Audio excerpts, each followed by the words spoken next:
Learn English through stories Q2 PDF. Adapted and modified by Kulwant Singh Sandhu. Contents: The Adventures of Tom Sawyer. Chapter 2. Chapter 2. Saturday morning was come, and all the summer world was bright and fresh, and brimming with life. There was a song in every heart, and if the heart was young, the music issued at the lips. There was cheer in every face, and a spring in every step. The locust trees were in bloom, and the fragrance of the blossoms filled the air. Cardiff Hill, beyond the village and above it, was green with vegetation, and it lay just far enough away to seem a delectable land, dreamy, reposeful, and inviting. Tom appeared on the sidewalk with a bucket of whitewash and a long-handled brush. He surveyed the fence, and all gladness left him, and a deep melancholy settled down upon his spirit. 30 yards of board fence 9 feet high. Life to him seemed hollow, and existence but a burden. Sighing, he dipped his brush and passed it along the topmost plank, repeated the operation, did it again, compared the insignificant whitewashed street with the far-reaching continent of unwhitewashed fence, and sat down on a tree box discouraged. Jim came skipping out at the gate with a tin pail and singing Buffalo Gals. Bringing water from the town pump had always been hateful work in Tom's eyes, before, but now it did not strike him so. He remembered that there was company at the pump.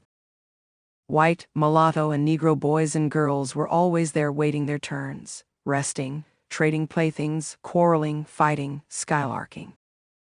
And he remembered that although the pump was only 150 yards off, Jim never got back with a bucket of water under an hour. And even then somebody generally had to go after him.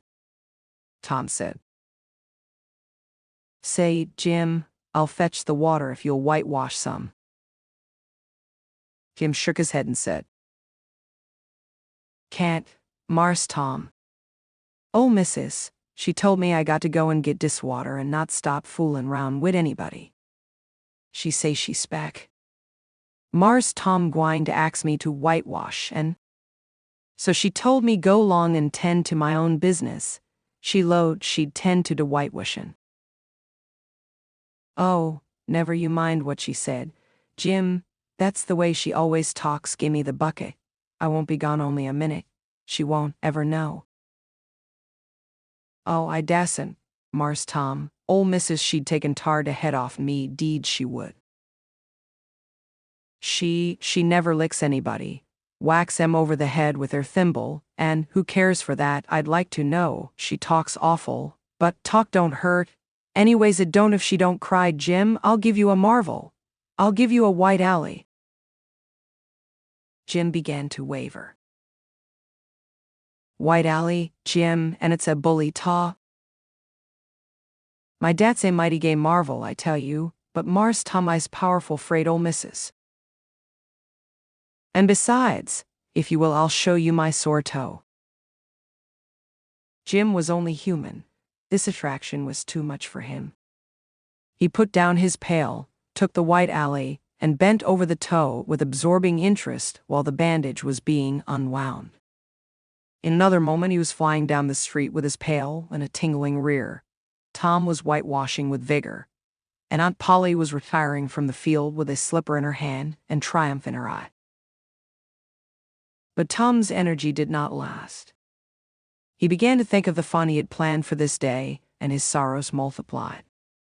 Soon the free boys would come tripping along on all sorts of delicious expeditions, and they would make a world of fun of him for having to work. The very thought of it burnt him like fire. He got out his worldly wealth and examined it. Bits of toys, marbles, and trash.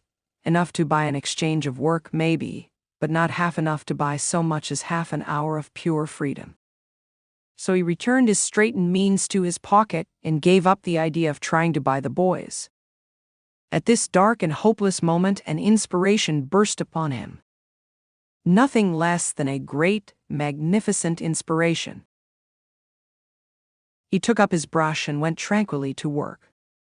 Ben Rogers hove in sight presently, the very boy of all boys, whose ridicule he had been dreading. Ben's gait was the hop, skip, and jump, proof enough that his heart was light and his anticipations high. He was eating an apple, and giving a long melodious whoop at intervals, followed by a deep-toned ding-dong-dong, ding-dong-dong, for he was personating a steamboat.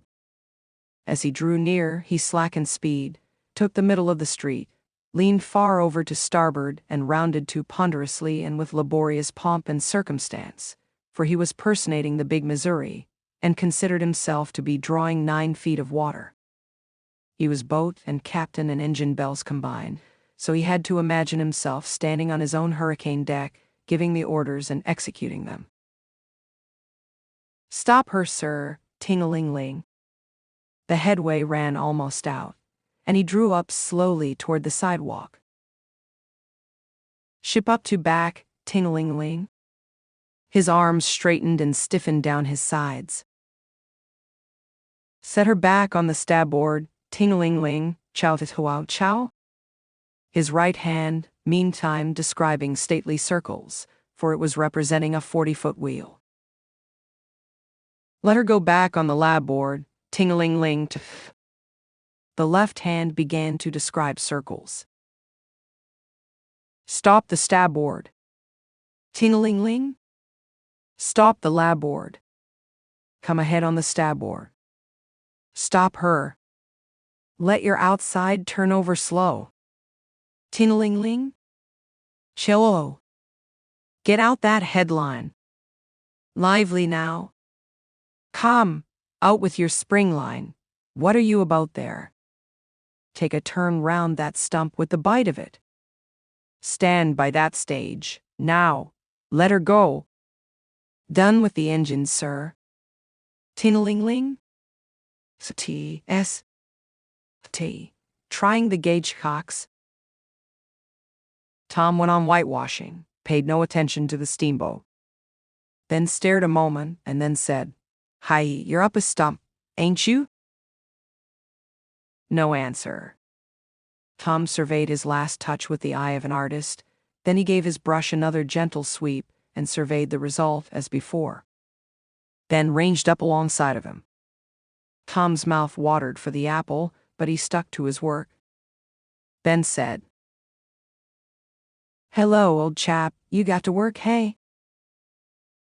Tom wheeled suddenly and said, "Why, it's you, Ben, I weren't noticing."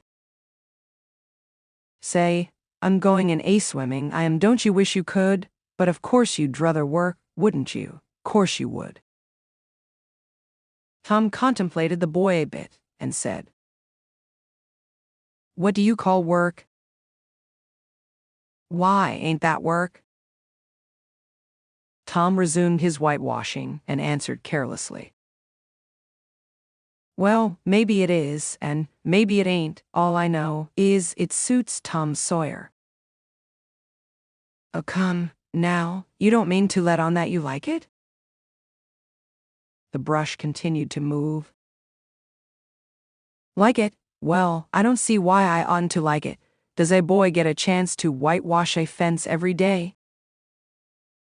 That put the thing in a new light. Ben stopped nibbling his apple. Tom swept his brush daintily back and forth, stepped back to note the effect, added a touch here and there, criticized the effect again, then watching every move and getting more and more interested, more and more absorbed. Presently he said, "Say, Tom, let me whitewash a little." Tom considered, was about to consent, but he altered his mind. No, I reckon it wouldn't hardly do. Ben, you see, Aunt Polly's awful particular about this fence. Right here on the street, you know. But if it was the back fence I wouldn't mind, and she wouldn't. Yes, she's awful particular about this fence. It's got to be done very careful. I reckon there ain't one boy in 1,000, maybe 2,000, that can do it the way it's got to be done."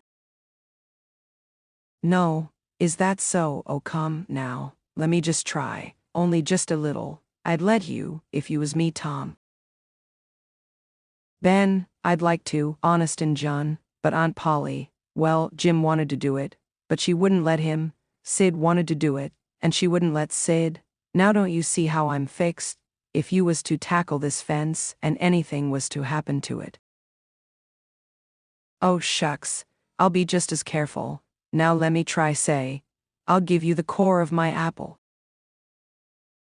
Well, here. No, Ben, now don't, I'm afeard. I'll give you all of it. Tom gave up the brush with reluctance in his face, but alacrity in his heart.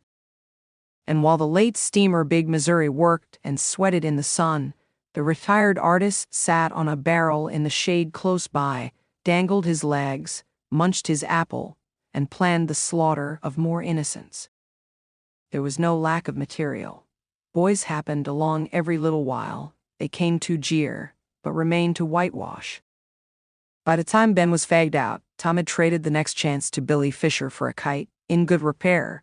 And when he played out, Johnny Miller bought in for a dead rat and a string to swing it with, and so on, and so on. Hour after hour. And when the middle of the afternoon came, from being a poor poverty-stricken boy in the morning, Tom was literally rolling in wealth.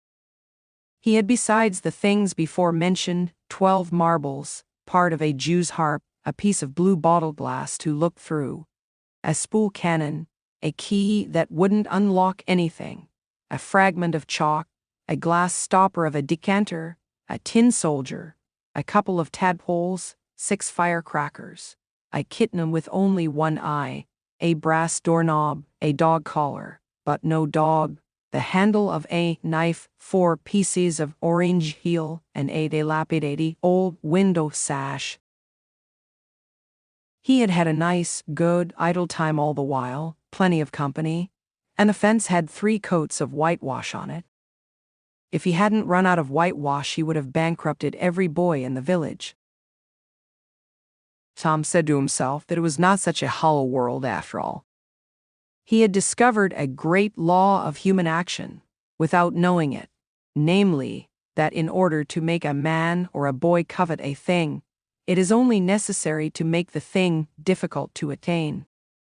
If he had been a great and wise philosopher, like the writer of this book, he would now have comprehended that work consists of whatever a body is obliged to do, and that play consists of whatever a body is not obliged to do.